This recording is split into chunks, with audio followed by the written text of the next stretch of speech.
Video शुरू करने से पहले अगर आपने हमारे चैनल को सब्सक्राइब नहीं किया है तो हमारे चैनल को सब्सक्राइब करके घंटी का बेल आइकन दबाना ना भूलें। तो चलिए कहानी को शुरू करें।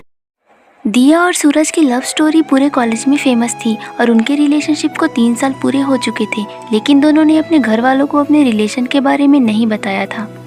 दिया सूरज से हमेशा कहती कि अब तो हमारी पढ़ाई भी पूरी होने वाली है, इसके बाद मिलना मुश्किल हो जाएगा। सूरज, तुम मेरे घर मेरा हाथ मांगने कब आ रहे हो? सूरज हमेशा दिया की बात ये कहकर टाल देता कि अभी तो बहुत समय है और हमें तो शादी करनी ही है। दिया कहती, सूरज, अगर तुम्हें मेरे घर वालों से बात करने में दिक्कत हो रही है तो मैं बात करूँगी। ना तो तुम खुद रिश्ता लेकर आ रहे हो और ना ही मुझे मेरे घर वालों को बताने दे रहे हो। अब तुमसे ज़्यादा दिन दूरी बर्दाश्त नहीं होती। सूरज ने कहा, बस ये फाइनल एग्ज़ाम होने दो, फिर मैं खुद तुम्हारे घर तुम्हारा हाथ मांगने आऊँगा। 1 महीने बाद दिया और सूरज के फाइनल एग्ज़ाम भी ख़त्म हो जाते हैं और उनका कॉलेज जाना बंद होने के साथ ही उनका मिलना भी बंद हो जाता है। एक दिन दिया ने सूरज को फ़ोन करके बोला, सूरज, अब बहुत हो गया, अब क्या तुम मेरी शादी होने के बाद आओगे? सूरज ने कहा, तुम क्या कहना चाहती हो, साफ साफ कहो। दिया ने बोला, सूरज, मम्मी पापा मेरी शादी की बात कर रहे हैं। अगर तुम रिश्ता लेकर मेरे घर नहीं आए तो ये लोग मेरी शादी कहीं और करा देंगे। मुझे तुमसे अभी मिलना है क्योंकि मुझे तुम्हें एक बहुत ज़रूरी बात बतानी है। सूरज ने कहा, नहीं, बिल्कुल नहीं, मुझे माफ़ कर दो, लेकिन मैं तुमसे मिलने अभी नहीं आ सकता।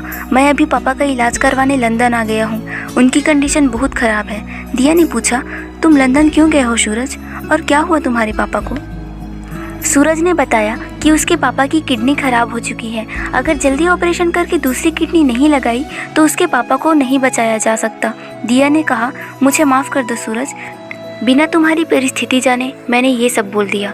तुम यहाँ की चिंता मत करो और पापा जी का ख्याल रखो। मैं पापा जी की ठीक होने का इंतज़ार करूँगी। ठीक है सूरज, भगवान जल्दी सब ठीक कर दे। घर वाले दिया पर शादी का दबाव डालने लगे। जैसे तैसे दिया ने 1 महीने तक शादी की बात टाल दी, लेकिन 1 महीने बाद दिया के पापा ने दिया की शादी मयंक नाम के लड़के से तय कर दी। दिया ने सूरज से बात करने की बहुत कोशिश की, लेकिन सूरज का फ़ोन बंद आने लगा। दिया ने अपने पापा को सूरज और उसके रिश्ते के बारे में सारी बातें बता दी। दिया के पापा ने दिया से कहा, अगर ऐसी बात है तो ठीक है, तुम सूरज और उसके माता पिता को हमारे घर आने को कहो, मैं उनसे तुम्हारे और सूरज की शादी के बारे में बात करूँगा। दिया ने सूरज के सभी दोस्तों के पास फ़ोन करके सूरज के बारे में पूछा, लेकिन सूरज का कोई पता नहीं चला। दिया के पापा ने दिया से कहा, देखो बेटी, अगर सूरज को आना होता तो वो कब का आ जाता, नहीं आ सकता तो कम से कम फ़ोन करके कुछ तो खबर बताता। बात मान जाओ बेटी, मयंक बहुत अच्छा लड़का है, वो तुम्हें हमेशा खुश रखेगा। सूरज का पता न चलने पर दिया की सारी उम्मीदें खत्म हो चुकी थी और उसने मजबूरन मयंक से शादी कर ली। अब सुहाग रात में मयंक जब दिया के करीब आने लगा तो दिया ने उसे रोकते हुए कहा, मयंक जी, ये सब गलत है। मयंक ने कहा, क्या गलत है दिया, हम तो पति पत्नी है ना। तब दिया ने जो कहा उसे सुनकर मयंक के पैरों तले ज़मीन खिसक गई। दिया ने बताया कि वो प्रेग्नेंट है। मयंक ने कहा, ये तुम क्या बोल रही हो दिया, ये सब क्या है और तुम प्रेग्नेंट कैसे हुई? दिया बोली, मयंक जी, मुझे माफ़ कर दीजिए, मैं ये बात आपको शादी से पहले बताना चाहती थी, लेकिन माँ पापा की बदनामी के डर से मैं कुछ नहीं बता पाई। दरअसल शादी से पहले मैं किसी और से प्यार करती थी और हम शादी करने वाले थे, लेकिन उसके पिता की तबीयत खराब होने की वजह से उसे इलाज के लिए लंदन जाना पड़ा। मैंने उससे बात करने की बहुत कोशिश की, लेकिन उसका कोई पता नहीं चला और फिर पापा के ज़िद करने पर मुझे आपसे शादी करनी पड़ी। आपको धोखा देने का मेरा कोई इरादा नहीं था, लेकिन मेरी परिस्थिति ने मुझे मजबूर कर दिया। मयंक ने दिया की बात समझी और दिया से कहा, इसमें तुम्हारी कोई गलती नहीं है दिया, कभी कभी इंसान को उसका बुरा वक्त ऐसा करने में मजबूर कर देता है और इन सब की सज़ा मैं इस नन्ही जान को नहीं दूंगा। तुम मुझे अपना अच्छा दोस्त मान सकती हो और आज से ये बच्चा हम दोनों का है। तुम पुरानी सारी बातें भूल जाओ और एक नई ज़िंदगी की शुरुआत करो। अरे, मैं तो तुम्हें बताना ही भूल गया, कल मेरा छोटा भाई अपनी वाइफ के साथ यहाँ आ रहा है। दरअसल वो लोग अपना हनीमून मनाने गए थे, इसलिए वो लोग शादी में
जी की पत्नी हूँ और तुम राधा के पति हो, और खबरदार जो मुझे छूने की भी कोशिश की।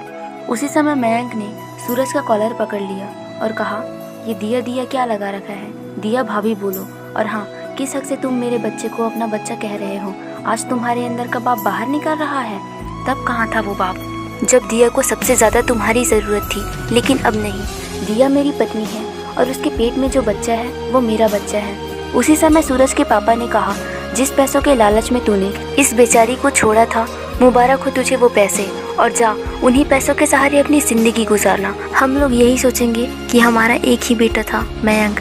इतना कहकर सूरज के पापा सूरज को घर से निकाल देते हैं और दिया अपने पति मयंक और सास ससुर के साथ हंसी खुशी से रहती है। ये कहानी पसंद आई हो तो हमारी वीडियो को लाइक कीजिए, अपने दोस्तों के साथ शेयर कीजिए, हमारे चैनल को सब्सक्राइब करके घंटी का बेल आइकन जरूर दबाइए। मिलते हैं नेक्स्ट वीडियो में, तब तक के लिए बाय।